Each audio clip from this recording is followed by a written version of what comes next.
கண்டிப்பாக வந்து பார்த்திங்க அப்படின்னா வந்து ராஜலக்ஷ்மிக்கும் இல்லை வந்து இந்த ரகுவரன் தாத்தா பாட்டி ராகவன் இவங்க எல்லாத்துக்குமே மிகப்பெரிய அதிர்ச்சியாக தான் இருந்திருக்கும். விஜய் இல்லை சூர்யா தான் அந்த குழந்தையுடைய அப்பா அப்படிங்கிறது உறுதி ஆயிருந்துச்சுன்னா.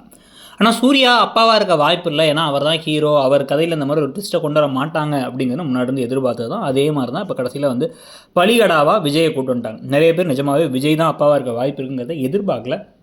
ஏன்னா அவரை வந்து ரொம்ப நல்லவராக தான் காமிச்சிருக்காங்க, ஒரு வெகுளியாக நல்லவராக காமிச்சிருக்காங்க. அதனால தான் வந்து ஒரு போதை மாத்திரை, அவருடைய சுயநினைவே இல்லாமல் அவர் தப்பாக நடந்துட்டார். அது மட்டும் இல்லாமல் அந்த பொண்ணுக்கு ஏற்கனவே இவர் மேலே ஒரு ஈர்ப்பு இருந்துச்சு அப்படிங்கிற மாதிரிலாம் கதையை கொண்டுட்டாங்க மல்லிகாங்கிற கேரக்டரை.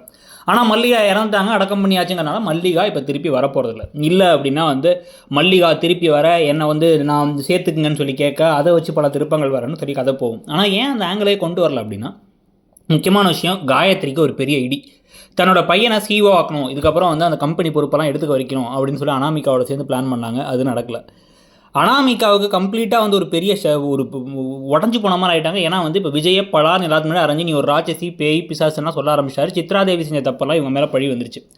இப்போ அழகிய வளர்க்குறதுக்கு கொஞ்சம் கொஞ்சமாக வந்து ஒரு ஹெல்ப் தேடி இருக்க, தானே வெளில கூட்டு போக, அப்போ பிரபா கூட பழக ஆரம்பிக்க, பிரபா அந்த குழந்தை கூட நல்லா ஒட்ட ஆரம்பிக்க, பிரபா நம்ம வாழ்க்கையிலே இருந்தால் நல்லா இருக்குமே விஜய் யோசிக்க ஆரம்பிக்க, இதை எதிர்த்து அனாமிகா சில விஷயங்கள் செய்ய, அதில் வரக்கூடிய பிரச்சனைகள் தான் அடுத்து கதை போகுது. இதுக்கு நடுவில் வந்து பார்த்திங்க அப்படின்னா ஒரு நாள் விஜய் போய் சூர்யா கிட்டக்க நான் வந்து டிவோர்ஸ் பண்ணலான் இருக்கேன், இவங்கள அனாமிகாவை நான் பிரபாவை கல்யாணம் பண்ணிக்கலான் இருக்கேன், கேட்கலான் இருக்கேன்னு சொல்ல இவர் இது ஷாக் ஆகி பார்க்க, இதுக்கு நடுவில் வந்து பிரபாவுக்கு கல்யாணம் ஆகணுங்கிறதுக்காக தான் இந்த வீட்டிலே நான் இருக்கேன்னு சொன்ன மகா என்னென்ன மாதிரி திருப்பங்கள்லாம் செய்ய போகிறாங்க, கதை எப்படி போகுதுங்கிறது தான் அடுத்த கட்ட ட்விஸ்ட்டாக இருக்க போகுது. இந்த ஜோடியை பற்றி நீங்கள் நினைக்கிறீங்க?